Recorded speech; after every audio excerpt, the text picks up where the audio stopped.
Voice of Indonesia. Dari Indonesia untuk dunia. Voice of Indonesia dari Indonesia untuk dunia. Pendengar, kita sudah masuk ke bulan Ramadan dan hari ini di hari pertama bulan Ramadan tahun 2023 kita pengen tahu juga bagaimana ya pengalaman teman-teman diaspora dalam menjalankan ibadah puasa tapi nggak di tanah air. Saat ini kita sudah tersambung dengan Pak Billy Mokhtar dari IDN Global yang saat ini bermukim di San Francisco. Halo Pak Billy.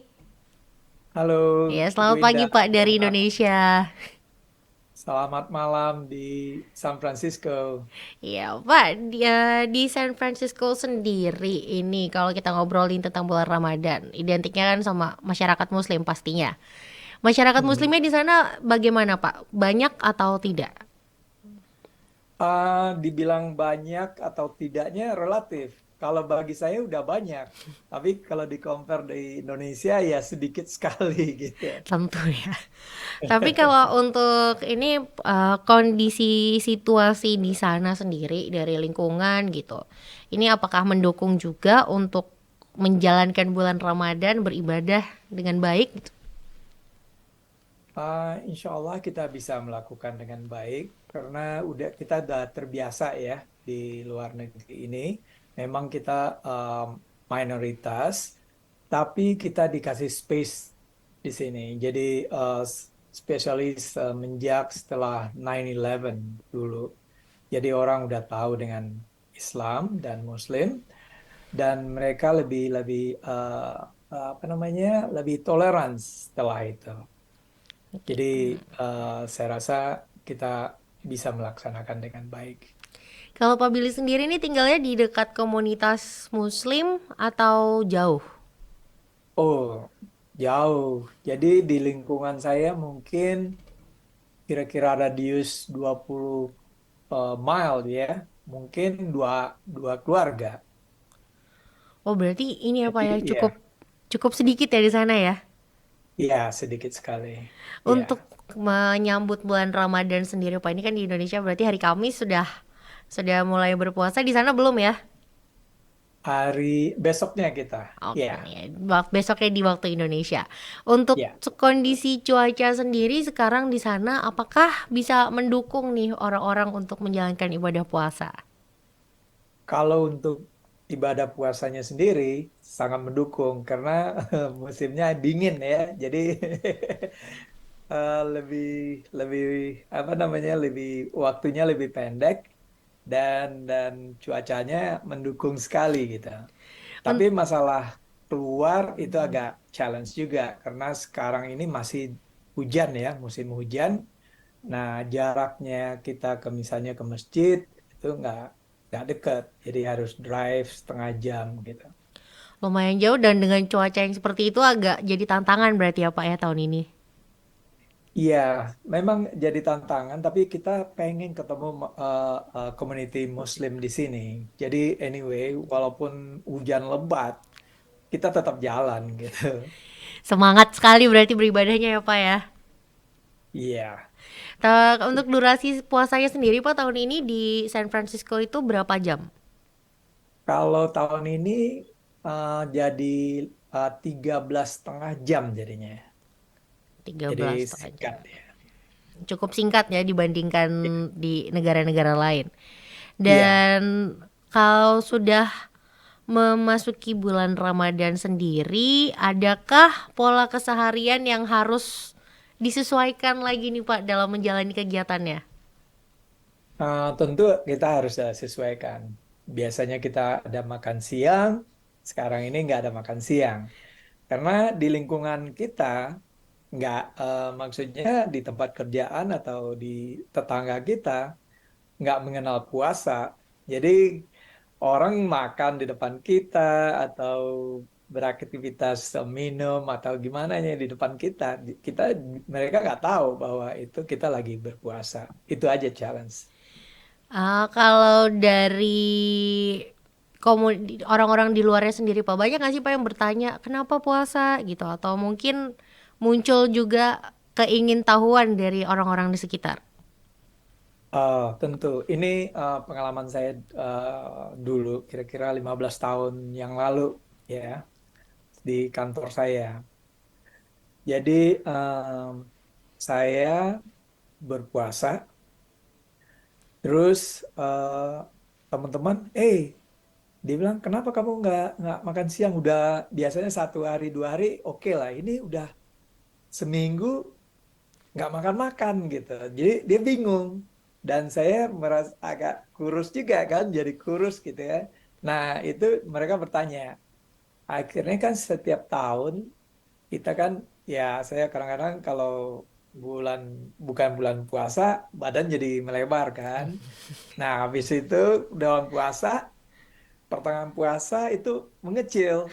Nah biasanya eh, apa ibu-ibu gitu ya atau yang wanita, dia heran, waduh, saya udah diet bertahun-tahun tapi nggak bisa turun gitu. Kok kamu bisa naik turun gitu? Aduh, saya bilang, nah puasa, saya bilang, waduh, puasa bisa mati nggak ya? Enggak, saya udah menjalankan dari kecil, saya bilang. Sampai sekarang eh, nggak mati-mati terus saya bilang. Oke, akhirnya saya sarankan ini belajar setengah hari dulu. Nah, mereka melakukan setengah hari, terus dia bilang saya nggak kuat harus minum, at least minum. Nggak apa-apa, minum, saya bilang. Nah, setelah berapa lama mereka bisa puasa 2 kali seminggu. Jadi kayak intermittent fasting ya Pak ya? Karena dia akhirnya ini, wah, eh, Islam ini positif juga gitu. Gitu. Jadi akhirnya mereka ngikutin, tapi bukan ngikutin agama, tapi caranya kita ini diikutin gitu. Karena Ya, dianggap sebagai sesuatu yang menarik dan positif ya Pak ya. ya, ya. Pak, selama berpuasa di negeri orang sendiri, pernah nggak Pak menghadapi pengalaman spiritual yang menarik? Wah, again, ini yang menarik, ini yang saya bilang tadi. Jadi waktu itu sebelum 9/11 ya, berarti mereka belum tahu masalah Islam dan Muslim ini belum tahu. Yang Jadi saya di kantor, kebetulan saya bekerja di Bank of Wells Fargo. Terus di bulan puasa saya instead of going take lunch, saya take a break di conference room. Conference roomnya saya matiin lampu, terus saya take a nap di situ. Terus habis itu saya ini salat kan. Nah, kita nggak punya sajadah, jadi saya gunain ini apa koran, newspaper.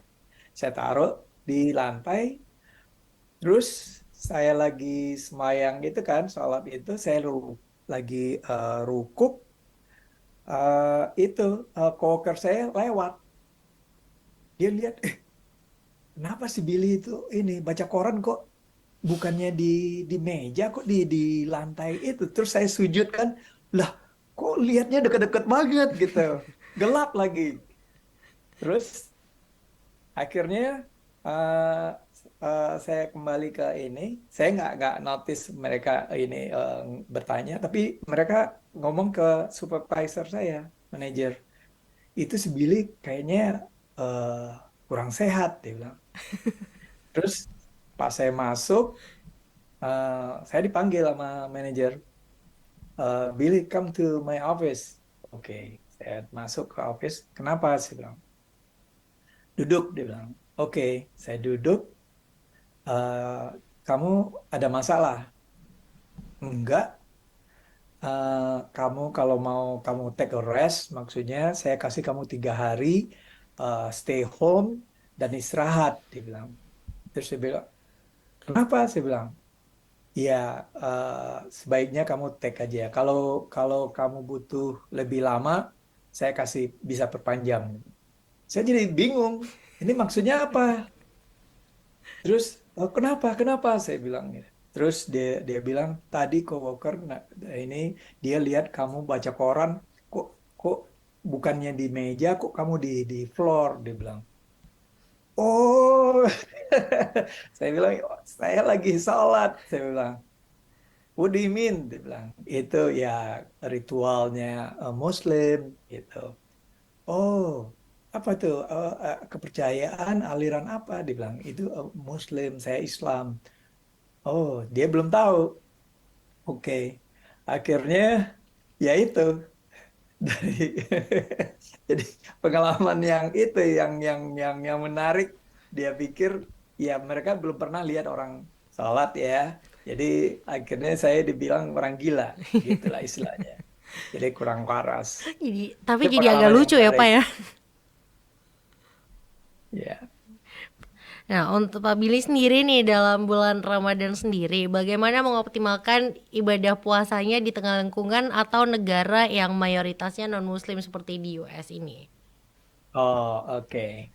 Ya, walaupun di ini karena kita udah terbiasa ya dari Indonesia sendiri.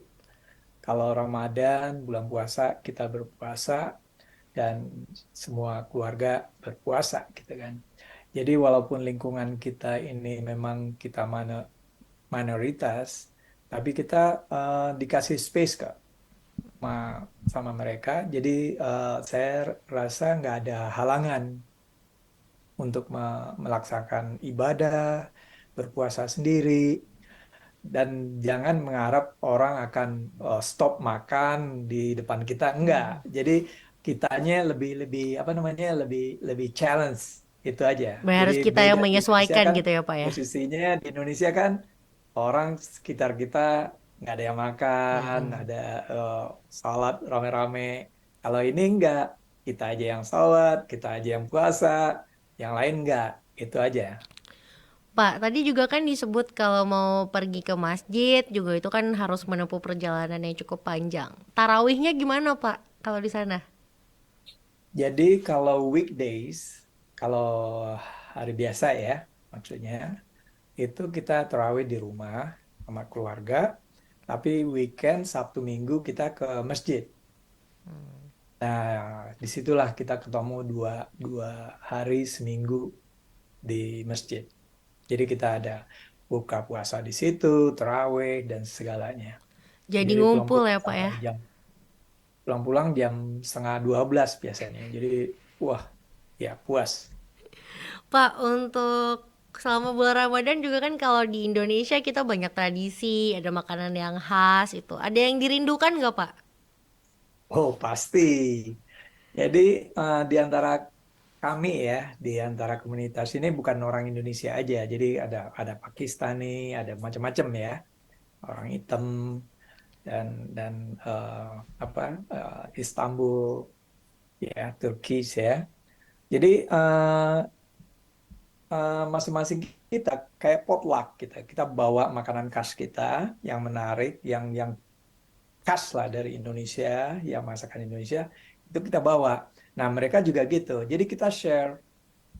Jadi kalau walaupun kita bisa bikin itu Indonesian apa cake apa gimana masakan itu, tapi nggak seenak di Indonesia. Tapi kita udah enak, merasa enak di sini. Tapi seru juga ya Pak ya. Jadi bulan Ramadan justru malah jadi ajang buat bertukar budaya ya. Iya, benar. Jadi kita saling saling apa kayak eh, orang India gitu ya, bawa nasi biryani dan chicken tikka semala, wah macam-macam. Ya kalau kita ya bawa sate, bawa empek-empek, bawa ya yang makanan Indonesia deh. Jadi mereka suka. Ya. Seru ya Pak ya. Nah Pak, ada juga nggak kajian-kajian yang bisa diikuti gitu selama di sana, baik daring maupun luring? Pada umumnya kita uh, uh, setiap tahun komunitas kita di Amerika dan Kanada itu mengundang dua ustadz. Itu mereka safari Ramadan selama 1 bulan penuh. Itu di satu orang ustadz di wilayah pantai barat, daerah saya ya pantai barat, dan pantai timur itu daerah New York segala sekitarnya. Nah, mereka ini travel dari kota ke kota, itu di umumnya kota-kota besar, selama bulan Ramadan. Jadi kita mendapatkan siraman, setiap Ramadan. Jadi nggak begitu ini. Di samping itu di sini juga dari mm, komunitas ini juga mengundang dari ustadz-ustadz mereka juga, syekh-syekh dari negaranya. Jadi kita ini memang share di sini. Jadi pada umumnya ustadz-ustadz yang kita undang dari Indonesia, kalau dia bisa berbahasa Inggris, langsung kita bawa ke masjid. Hmm. Jadi di masjid bisa share dengan yang lain. Tapi kalau dia nggak bisa berbahasa Inggris, ya kita adain di rumah atau di hall atau di konsulat gitu. Oke. Oke Pak, terakhir nih bagaimana harapannya untuk bulan Ramadan di 2023? Ehm, Kalau saya lihat di bulan Ramadan sekarang ini lebih apa maksudnya lebih ringan rasanya ya, dan seperti tahun-tahun sebelumnya, sekarang ini lebih lebih menarik. Kenapa? Karena setelah pandemi. Jadi sebelumnya kita kan nggak bisa ketemu. Sekarang ini kita udah bisa ketemu lagi. Itu yang kita rasakan lebih lebih seru sekarang ini. Oke, Pak Billy, terima kasih banyak untuk waktunya, Pak. Dan selamat menjalankan ibadah puasa. Semoga lancar berpuasanya di sana. Oke, terima kasih Bu Indah. Selamat salam sama orang di Indonesia, seluruh Muslim di Indonesia yang mendengarkan VOI ini. Oke, Thank terima you. Terima kasih. kasih. Ya, pendengar Voice of Indonesia, itu tadi bincang kita bersama dengan Billy Muchtar, diaspora Indonesia yang bermukim di San Francisco, Amerika Serikat. Bagaimana pengalaman dia nih dalam menjalankan bulan Ramadan dan juga menjalankan ibadah puasa di negara Amerika Serikat. Kita akan kembali lagi pendengar dalam bincang Ramadan di episode lainnya. Jadi pastikan tetap dengarkan kami di Voice of Indonesia, dari Indonesia untuk dunia. Voice of Indonesia, dari Indonesia untuk dunia.